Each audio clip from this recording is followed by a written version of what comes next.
Muy buenas tardes. Les damos la más cordial bienvenida en nombre de la doctora Patricia Galeana, directora general del Instituto Nacional de Estudios Históricos de las Revoluciones de México, a la presentación del libro Antonio Rocha Cordero, Etapas Inéditas 1912-2012. En esta ocasión nos van a acompañar en el presidium el doctor Felipe Ávila, quien es el director general de Servicios Históricos de este instituto, el doctor Pedro Castro Martínez y la autora del libro, la doctora Flor de María Salazar Mendoza. Para dar comienzo a esta presentación de este libro, le pediremos al doctor Felipe Ávila que nos pueda dar este mensaje de bienvenida y esta introducción a este libro que hoy se presenta.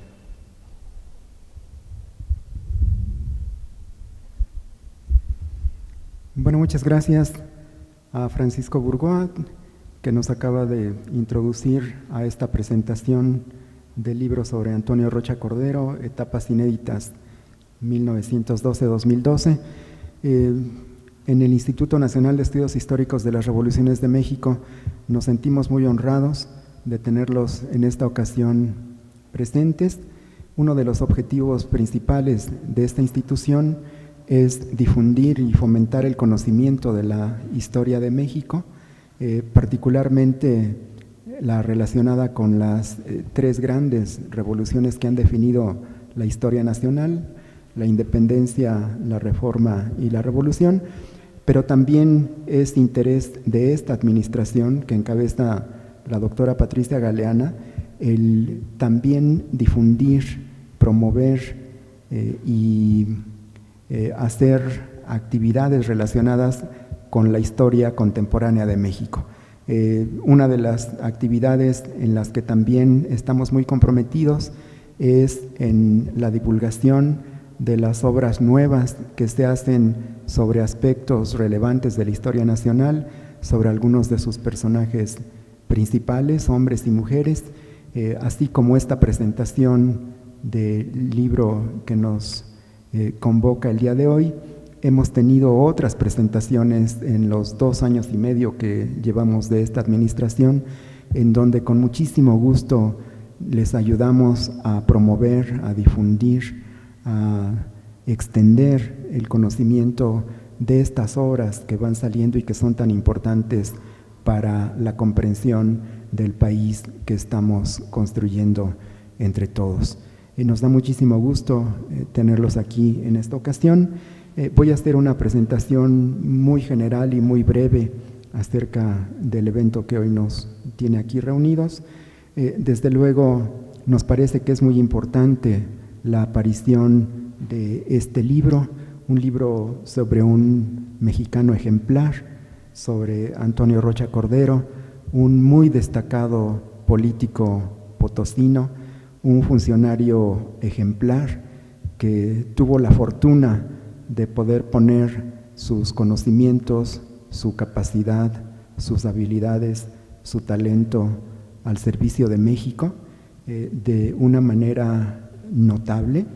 Este personaje del que hoy vamos a conocer un poco más de su vida y de su obra es un potosino que nació en 1912 en pleno inicio de la Revolución Mexicana, que creció con la Revolución Mexicana y que fue uno de los pilares del régimen político que se construyó a partir de la Revolución Mexicana.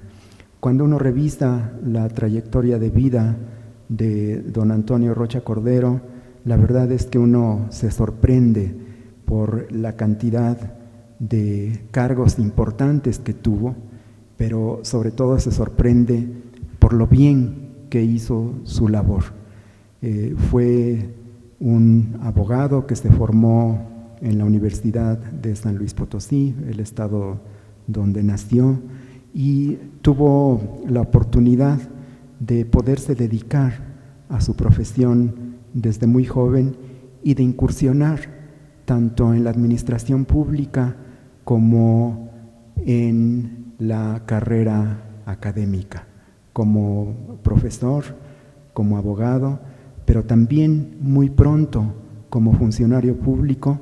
Recorrió prácticamente todos los escalones de la administración pública a nivel local, a nivel estatal y a nivel federal.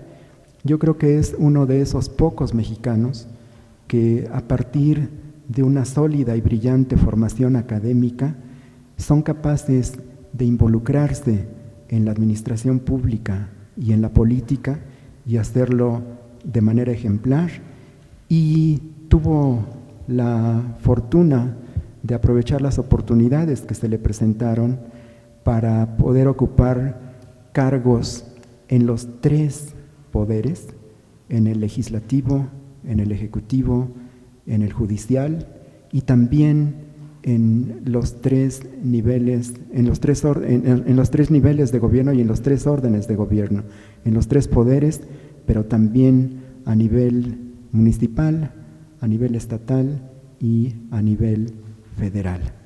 Él fue procurador del estado de San Luis Potosí, fue secretario de gobierno en Tamaulipas, fue diputado federal, fue senador de la República, fue procurador general de la República y fue gobernador del estado en el que nació.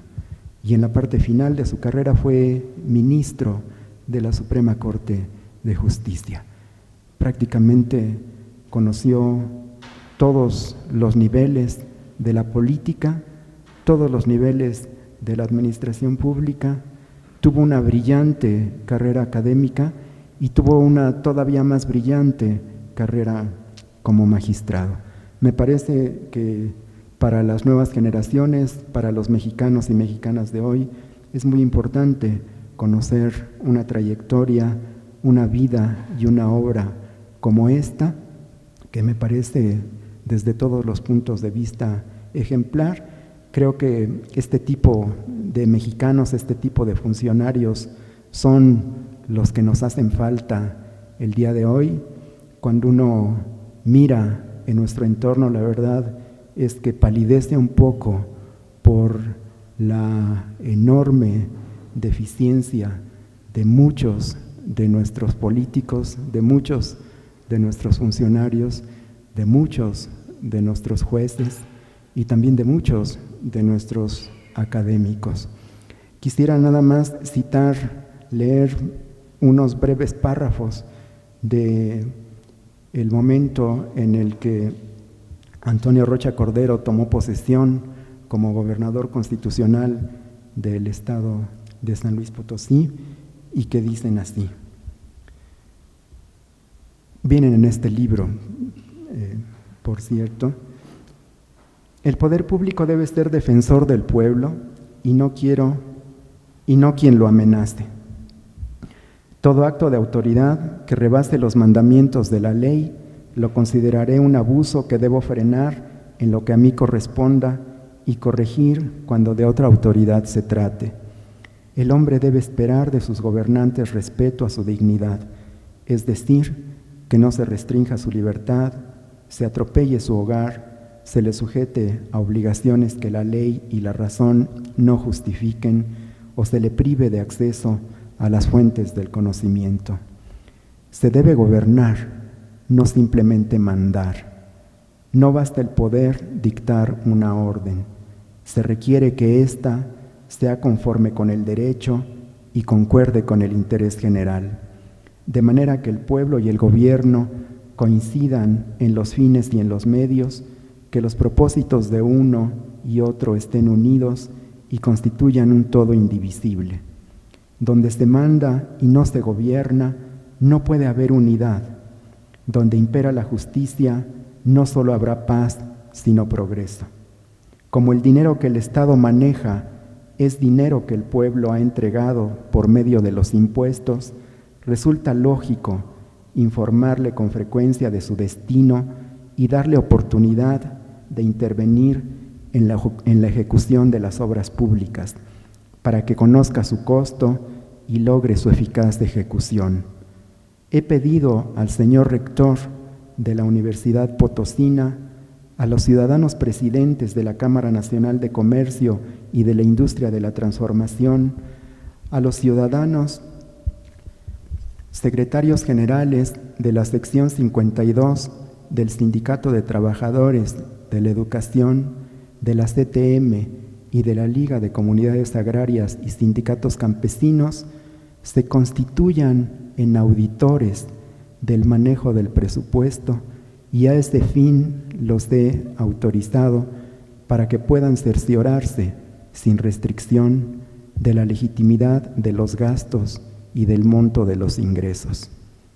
Las obras que ejecutemos en este periodo serán realizadas con la cooperación ciudadana, la de la iniciativa privada organizada y la de la federación, y serán más venturosas en la medida que el pueblo se interese en ellas, las elija y las vigile. Estas palabras parecen contemporáneas, son palabras que necesitamos hoy, es una iniciativa que ojalá estuviera presente en la voluntad de nuestros gobernantes, en la voluntad de nuestra clase política, en esta necesidad que tenemos de tener una administración pública honesta, una administración pública recta y una administración pública eficiente. Esta alocución, estas palabras las pronunció cuando asumió la gubernatura de San Luis Potosí en 1969, en una época en donde México era muy distinto, en donde no había pluralidad política, en donde el partido oficial controlaba absolutamente casi todos los cargos de elección popular, en donde no había vigilancia, donde no había órganos autónomos, donde no había legislación, donde no había instituciones, donde no había control y supervisión ciudadanas, donde un gobernante podía hacer prácticamente lo que quisiera y no había manera de impedirlo. Por eso es muy notable que en este México de entonces, este México de hace más de 4 décadas, un gobernante como Antonio Rocha Cordero se propusiera llevar a cabo un mandato constitucional en estricto apego a la ley, con honradez y con eficacia, y que precisamente por eso sea recordado como uno de los grandes y mejores gobernadores que ha habido en San Luis Potosí. Muchísimas gracias, esto es lo que yo les quería comentar y les damos la palabra a nuestros siguientes comentaristas. Gracias.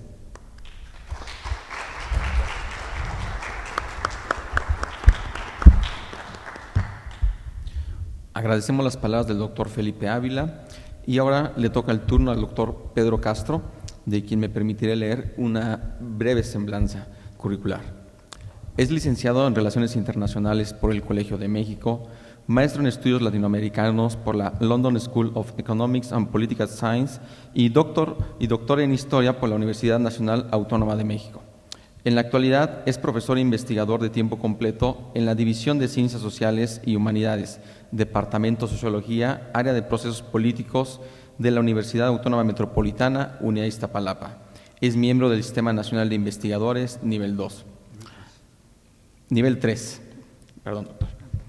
Pertenece a la Latin American Studies Association y a la Asociación Mexicana de Estudios Internacionales, así como al cuerpo académico Política y Democracia. Se especializa en el análisis de los procesos políticos en la historia de México durante el siglo XX. Ha colaborado como autor en artículos y capítulos en libros colectivos y en revistas especializadas. Entre sus publicaciones sobresalen Soto y Gama, Genio y Figura, 2002, A la sombra de un caudillo, Vida y muerte del general Francisco R. Serrano, 2006, Álvaro Obregón, Fuego y cenizas de la Revolución Mexicana, 2009. Muchas gracias, doctor Burgoa. Muy buenas tardes. En esta tarde apacible que invita a todo tipo de placeres lícitos, como son el de estar aquí presentes en esta presentación del libro de nuestra querida amiga Flor de María Salazar Mendoza. Desde luego le agradezco mucho que ella me haya invitado a esta presentación. Me hubiera gustado haber estado en otras, pero no fue posible por básicamente, vamos a llamarle razones de trabajo. Y también agradezco a las autoridades del Instituto Nacional de Estudios Históricos de las Revoluciones Mexicanas que pues, nos hayan recibido para realizar esta presentación. A ustedes, los que están presentes, muchas gracias. Esperamos que esta presentación sea desde luego interesante y sea provechosa, que así lo será, con toda seguridad.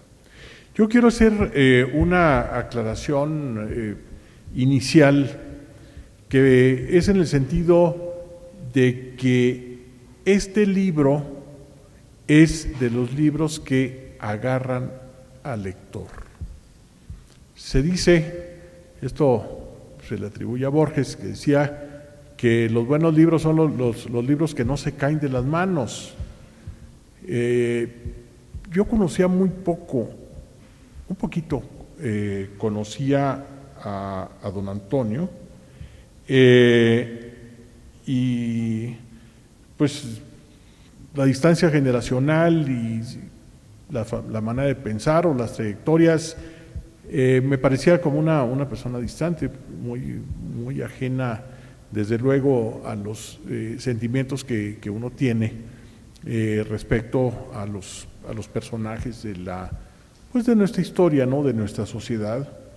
Sin embargo, aquí pasó lo que felizmente debe pasar, que la lectura me atrapó.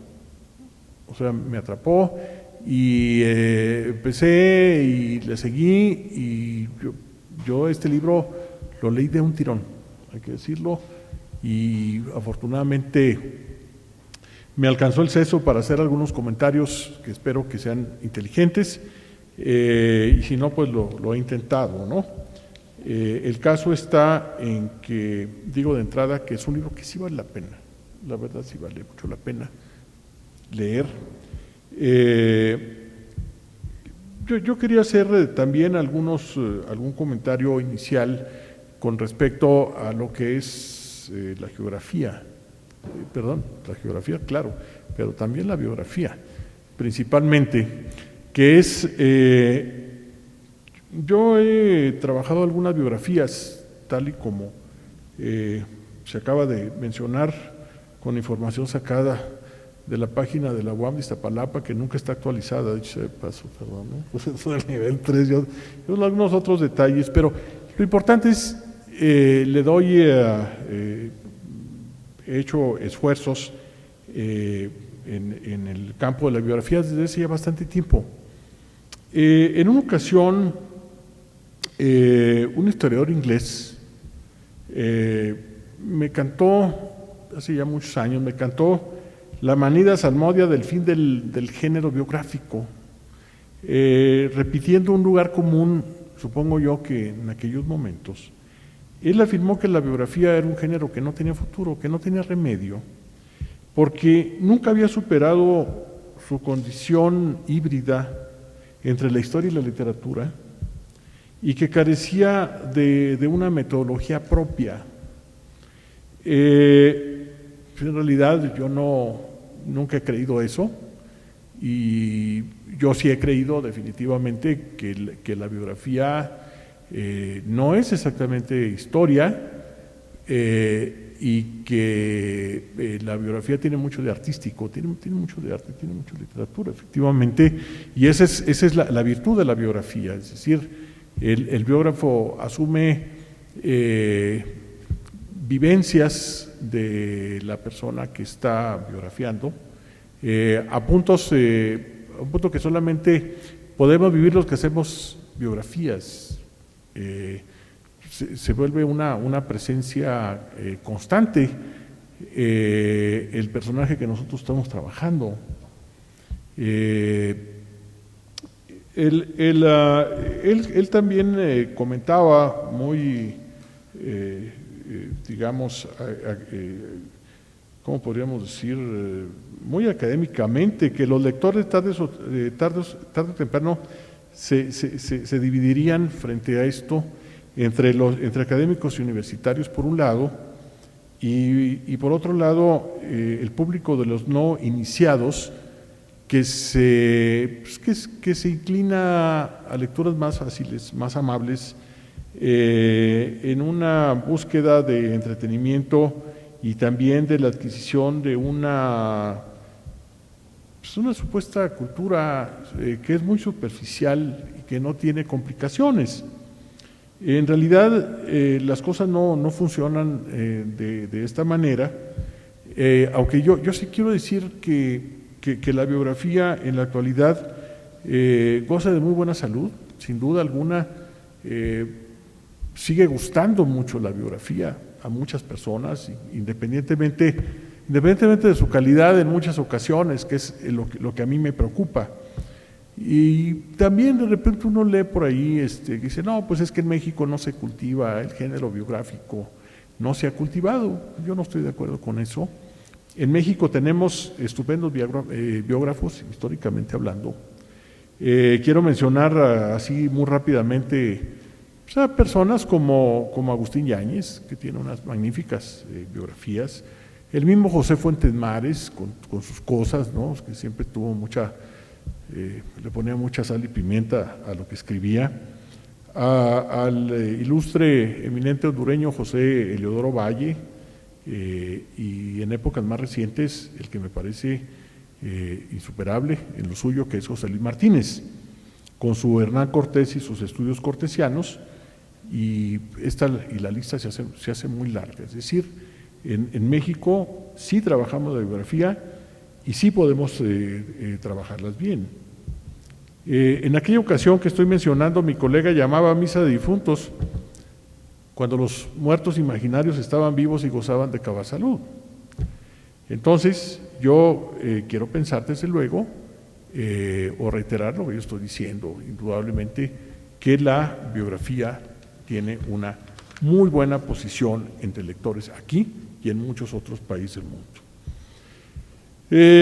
Sirva también este premio a la presentación, pues para referirnos a estas obras que yo los llamo obras hechizas, biografías hechizas, que se pretenden ubicar en un punto que no logra su propósito, que es entre la historia y la novela, hechas a la medida de los departamentos comerciales de las grandes editoriales, y que fijan el tono y ritmo de los trabajos con el consabido cálculo de ganancias y las estrategias que garanticen la rentabilidad de este tipo de trabajos.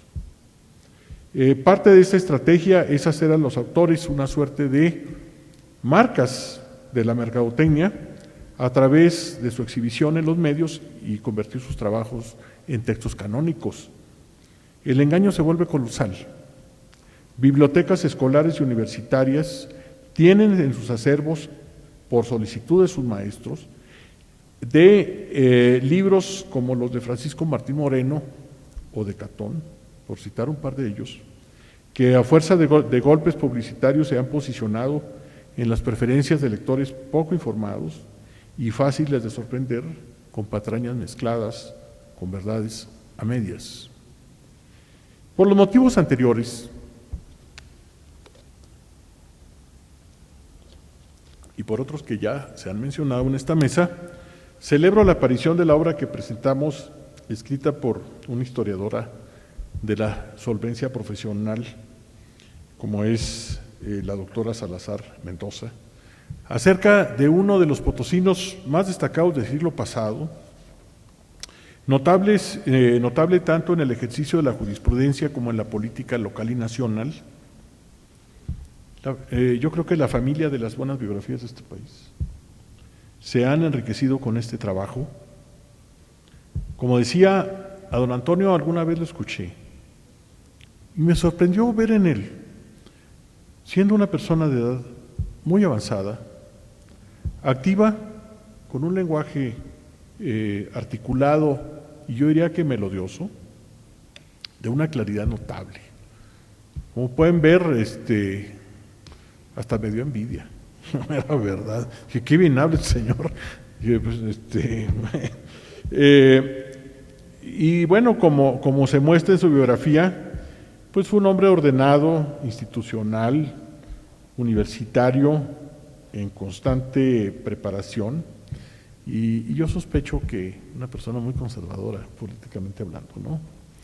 En lo más íntimo, sin embargo, con una muy buena proyección en términos profesionales, que eso yo creo que es de lo que nosotros debemos hablar en este momento a propósito de él, ¿no? Él sorteó con éxito las circunstancias turbulentas de su estado en las épocas del dominio de Gonzalo N. Santos y la insurgencia del doctor Salvador Nava, por hacer un par de menciones. Gracias a su pericia política, fue capaz de sobrevivir en una actividad en la que quien no cae resbala. Así es la política, ¿no? Y así es como decimos normalmente, ¿no? Un buen político no solamente debe hablar bonito, sino tomar decisiones firmes sin importar los costos que deben pagar, ¿sí? Siempre que estén bien fundamentadas y que atiendan al mayor interés de la sociedad. Decir decisiones firmes no significa aplicar la represión, porque la represión es producto del miedo y es producto de la ineptitud. En sus responsabilidades públicas, Flor de María nos lo muestra, Rocha Cordera buscó la conciliación y la búsqueda de soluciones que tomaran en cuenta los intereses legítimos que en ese momento se oponían. Fue entonces un bueno en su oficio y en ello jugó un papel fundamental, como lo dice la doctora, su manejo del derecho. El libro habla de las etapas inéditas de su vida, lo que me permite a mí pensar que ya se han escrito otras etapas de la vida de este señor, digamos, pero yo me quedo con la idea de que hablamos de aspectos que no han sido estudiados o no han sido muy estudiados quizás, ¿no? No solamente como jurista y político, sino también como esposo y padre, a través de la correspondencia que la autora tuvo en sus manos. Quiero detenerme aquí en un punto, si se me permite. Existen biógrafos a quienes los temas personales les incumben poco, o de plano nada, a pesar de que pueden disponer de materiales privados. Alguien me decía, bueno, ¿y qué trascendencia tiene que a Plutarco Elías Calles le gustara el chilorio en la mañana, ¿no? Pues a lo mejor parece que no, pero pues, no deja de ser también un dato de este señor que tenía hábitos alimenticios muy propios de los sonorenses, yo quiero suponer.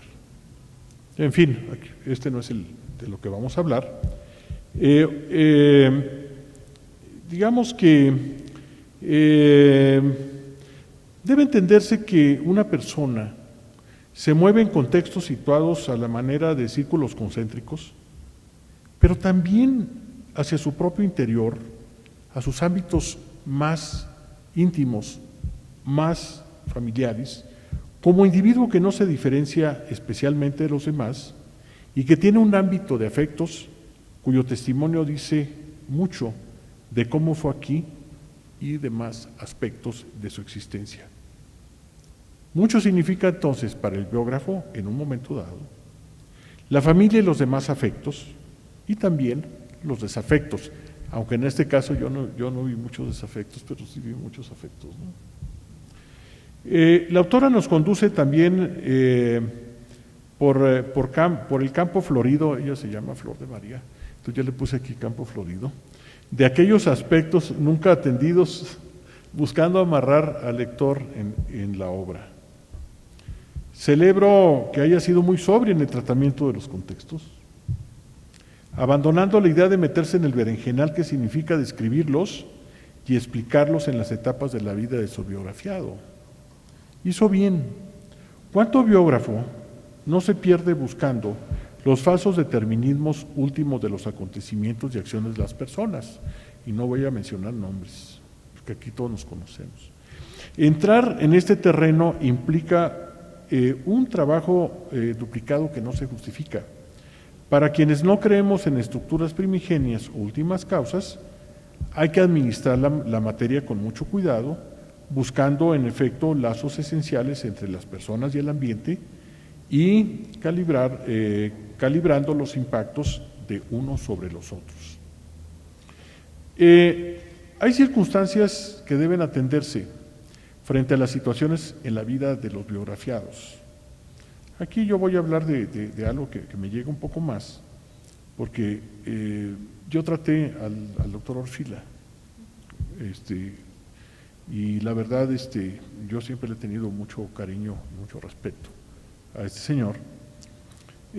Si es el caso entonces de referirse al dictamen de Antonio Rocha Cordero respecto a los hijos de Sánchez del doctor Óscar Luis, el doctor Arnaldo Orfila Reynal y el Fondo de Cultura Económica, cuando fue procurador de la República en los inicios del gobierno de Díaz Ordaz, tal dictamen permitió que no se castigaran ni al autor ni al director de la editorial, ni tampoco la editorial misma, y que la obra circulara sin censuras o cortapisas.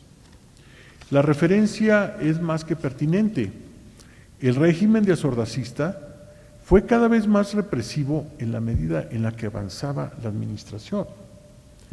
Díaz Ordaz, como todos sabemos, fue soezmente intolerante y eso lo llevó a ser sangriento. Y dicho de manera casi coloquial, don Antonio se salvó de transitar en el laberinto de la Procuraduría General de la República después de los sucesos ominosos de octubre de 1968 en la Ciudad de México. Ya en ese momento imperaba la barbarie desde el gobierno, que estaba frente a una crisis múltiple e inusual para la que no estaba preparado el presidente Díaz Ordaz, ni por experiencia, ni por estructura mental, y me temo que tampoco por religión y desde luego por ideología política.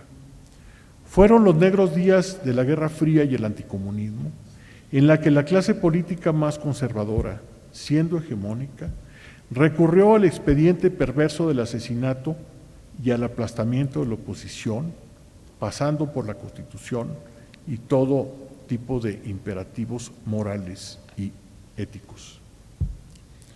La doctora Salazar nos platica, paso a paso,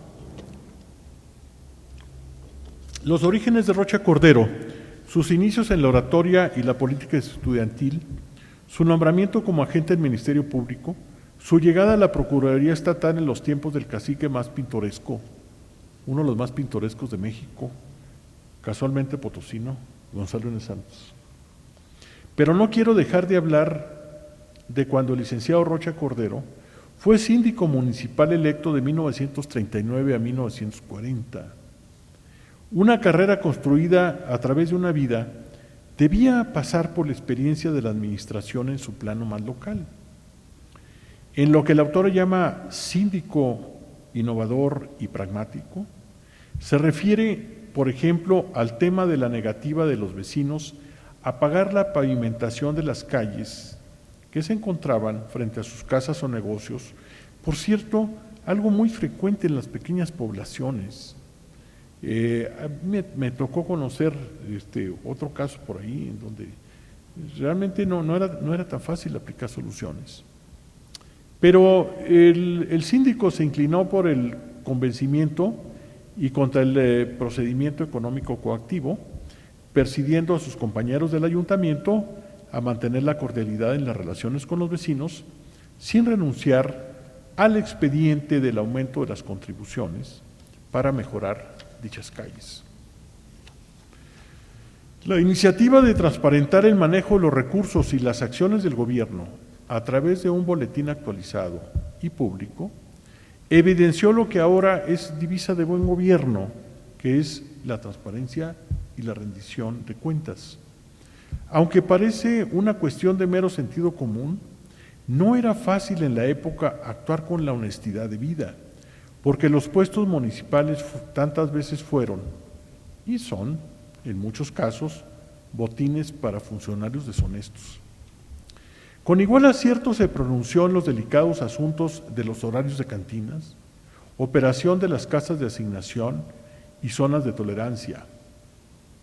Muy destacado y meritorio fue la defensa de las garantías individuales frente a las absurdas pretensiones de algunos de coartar los derechos de las, entre comillas, mujeres galantes, como por ejemplo, al impedírseles su tránsito, esto es entre comillas, su tránsito por las calles de la ciudad a determinadas horas del día y que puedan asistir a centros de espectáculos, a lugares como planetas y palcos. Es decir, de alguna manera se trataba de hacerlas invisibles, pues cosa que no se puede, a menos que consiguieran permisos por escrito del Departamento de Salubridad. Y de lo contrario se les aplicaría una multa que iba de los 5 centavos a los 5 pesos.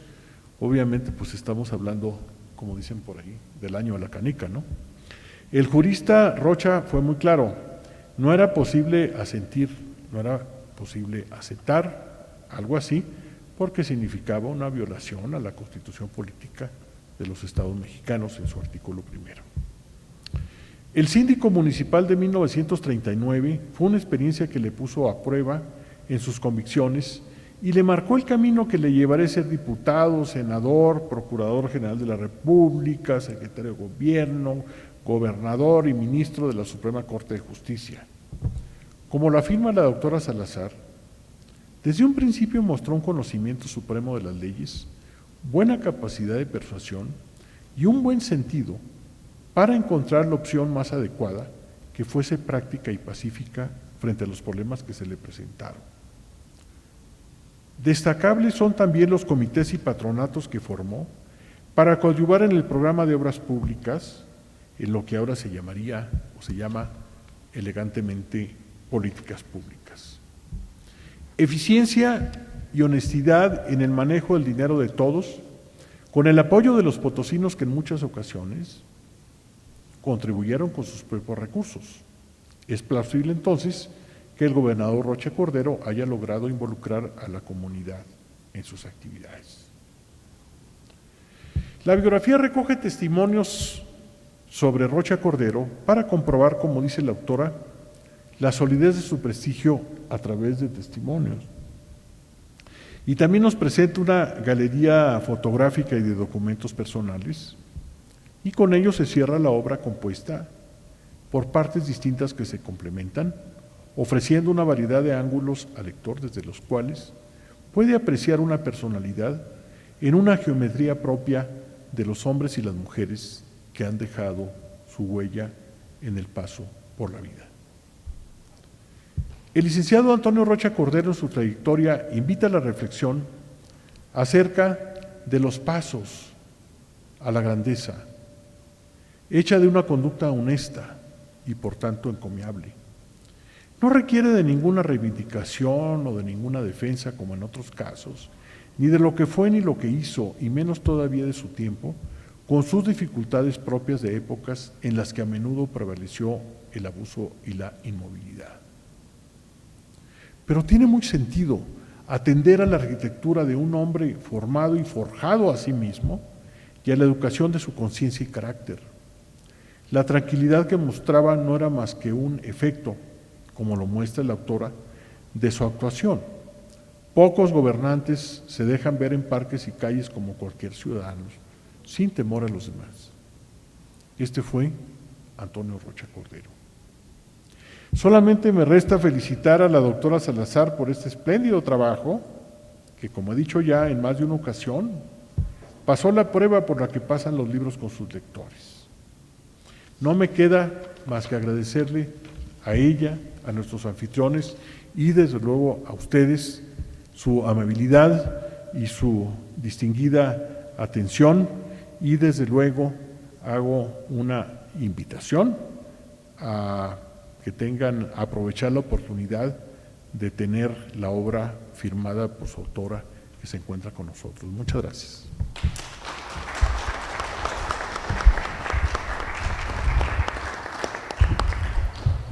Muchas gracias por su presentación, doctor Pedro Castro. Vamos a ceder el uso de la palabra a la doctora Flor de María Salazar, quien es la autora de esta obra que está presentando, y para este efecto me permite leer su síntesis curricular. Es licenciada en Literatura Latinoamericana por la Universidad Iberoamericana, maestra en Historia por esta misma universidad, cuenta con PhD, Department of Hispanic, Portuguese and Latin American Studies de la Universidad de Bristol, Gran Bretaña. En la actualidad es profesora investigadora de la Universidad Autónoma de San Luis Potosí, adscrita a la Facultad de Ciencias Sociales y Humanidades a partir de 2003, miembro del Sistema Nacional de Investigadores en el nivel 1, es profesora de licenciatura en la Universidad Autónoma de San Luis Potosí y de nivel posgrado en el Colegio de San Luis.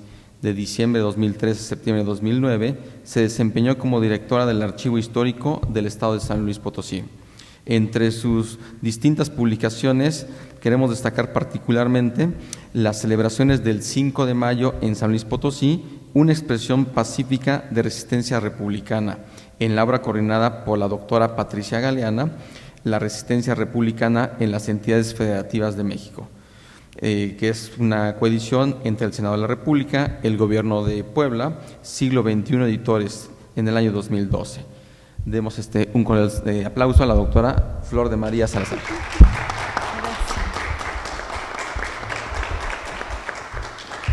Bueno, muchas gracias. Buenas tardes a todas, señoras y señores. Gracias por su asistencia.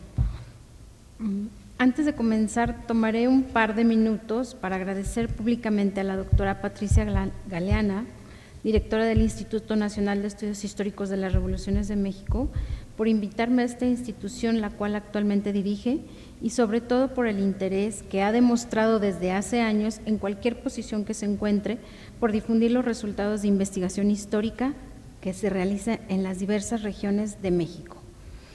Agradezco igualmente al doctor Pedro Castro, investigador de la Universidad Autónoma Metropolitana y especialista en Historia de México, por aceptar la invitación que hice para que leyera y criticara el trabajo que realicé sobre el potosino Antonio Rocha Cordero. El apoyo que recibí de personas e instituciones para concretar la escritura y edición fueron numerosas. El arquitecto Villarrubio, rector de la Universidad Autónoma, consideró que una obra como esta enriquece el conocimiento de la historia de San Luis Potosí. El licenciado Mario García Valdés apoyó el proyecto de investigación durante su último año como rector. El doctor Fernando Toranzo, gobernador constitucional del Estado de San Luis, apoyó esta publicación, así como el ingeniero Javier Torres Arpi acogió la idea de coeditar el libro desde nuestra primera entrevista. Agradezco a Antonio y Servando Rocha Díaz del Castillo la confianza que depositaron en mí para escribir un libro sobre su padre. Durante meses tuvimos una serie de entrevistas aquí en la Ciudad de México y en San Luis Potosí, en las cuales aclararon dudas que me iban surgiendo conforme me adentraba en la vida del jurista potosino.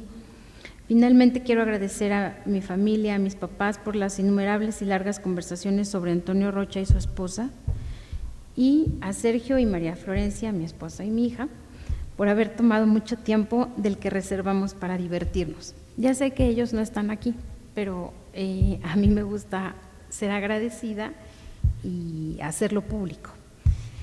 El libro que hoy se presenta lo escribí con el propósito de mostrar diferentes etapas de la vida pública y privada del ilustre potosino Antonio Rocha Cordero. Por ello, los lectores encontrarán periodos poco conocidos. Quizá algunos de ustedes se preguntarán, ¿por qué escribir una obra de esta naturaleza y no una en la que se enfaticen sus logros y alcances políticos a nivel local y nacional? Dos son las respuestas. Primero, porque pienso que para poder entender a un político como Rocha es necesario acercarnos a los periodos formativos, así como a sus primeras experiencias laborales. Y segunda, porque siendo la vida privada un terreno difícil de explorar, especialmente el de los hombres y las mujeres con vocación y actividades políticas, en el caso de Antonio Rocha no lo fue. En la biblioteca que lleva su nombre, además del acervo bibliográfico, existe un fondo documental apreciable, especialmente para aquellos que nos dedicamos al análisis de la historia social. Correspondencia entre él y dos de sus hijos, Antonio y Socorro, El intercambio epistolar ocurrió cuando ellos estudiaban en el extranjero, específicamente en los Estados Unidos de Norteamérica, durante los años de 1954, 55, 56 y 57. Los temas que se desprenden son diversos, por ejemplo, el emotivo y el informativo. A través de las cartas podemos conocer cuáles fueron las expectativas que tuvo la pareja Rocha Díaz del Castillo al enviar a sus hijos adolescentes a internados en los que habitaron por un espacio de más de 12 meses. Volviendo al asunto de la importancia de las fuentes primarias, las cartas, asumo que si el exgobernador potosino guardó copia de estas, las que él escribió, la que él les escribía están mecanografiadas y las de los chicos son manuscritas, fue con el propósito de que alguien en el futuro tuviera la oportunidad de conocer al menos una parte íntima de él y su familia. El solo acto de conservarlas permite romper con la idea de que la vida privada está reservada para la familia y nadie más. Confieso que esta parte del trabajo la disfruté enormemente porque a través de la escritura del padre a sus hijos pude acercarme al hombre responsable y cariñoso, preocupado por el bienestar emocional de sus pequeños. La escritura íntima permite a los políticos despojarse de la solemnidad con la que solemos observarlos. Otra de las etapas fascinantes del licenciado Rocha es cuando fungió como síndico municipal. Durante la década de los años 30 se vivían cambios políticos en el estado potosino. Él fue parte de ellos. Participó en una planilla, la cual fue electa por la ciudadanía y desde la primera sesión hasta la última su participación fue continua. Sus intervenciones fueron para persuadir, con argumentos legales, a regidores y demás miembros para conseguir acuerdos que él consideraba darían solución a los problemas de la ciudad, al mismo tiempo que a las autoridades municipales. Le comentaba al doctor Pedro Castro que llegó a ser síndico todavía muy joven y es muy interesante ver las actas de las sesiones porque poco a poco iba tomando el control de las sesiones hasta lograr que si habían votado en un principio en contra de lo que él argumentaba, entonces en otra vuelta, digamos, que daba la sesión, ya estaba la mayoría a favor de él. Como ya lo dijo el doctor Pedro Castro, se pronunció en contra del atentado contra los derechos civiles de las personas. Había muchas quejas en ese momento, como lo existe ahora, sobre el asunto de las zonas de tolerancia. Entonces la gente solicitaba a las autoridades del ayuntamiento que se eliminaran y él de una manera muy hábil, y ahí se empieza, me parece, ahí podemos comenzar a notar esta habilidad de Rocha, le decía a las personas, sí, estoy de acuerdo, si quieres que se cambie de lugar la zona de tolerancia, tú proponme una zona, nada más que en esa zona, recuerda que no tiene que haber escuela, recuerda que no tiene que haber templos, y entonces pues ya la gente no podía hacer nada porque era siempre esta actitud, en muchas ocasiones era la actitud de responsabilizar únicamente a las instituciones y la sociedad lavarse las manos. Estas estrategias, digamos, las fue perfeccionando desde mi punto de vista con el tiempo, porque cuando llegó a ser gobernador, entonces conformó una serie de comités y patronatos que funcionaron para involucrar a la gente, que esa es una manera también muy inteligente de hacer partícipe a la sociedad, conformando estas sociedades, digamos, y haciéndolos copartícipes y corresponsables de las obras que se iban a elaborar. Por ejemplo, vamos a pensar que el jardín de aquí enfrente era un espacio que no estaba habilitado como jardín, entonces decía, bueno, se va a hacer un jardín, voy a invitar a los vecinos y los vecinos, entre esos vecinos se elegía a un presidente, a un secretario, a un tesorero, a un vocal, y ellos eran quienes administraban las obras. Entonces, si la obra salía bien, pues todos eran responsables, pero si la obra salía mal, también todos eran responsables. Entonces, este libro se acaba de presentar hace 15 días en la ciudad de San Luis, y fue muy interesante ver que muchos de los hijos ya de los de quienes fungieron como presidentes o vocales en los patronatos asistían a la presentación porque era un cargo honorífico, no había ningún pago. Entonces, digamos que resultó el efecto que quiso provocar Rocha, resultó hacia el futuro, porque entonces la gente siente que su familia participó para bien en la habilitación de diferentes espacios públicos en la ciudad de San Luis. Tiene razón el doctor Pedro cuando pregunta que si hay, que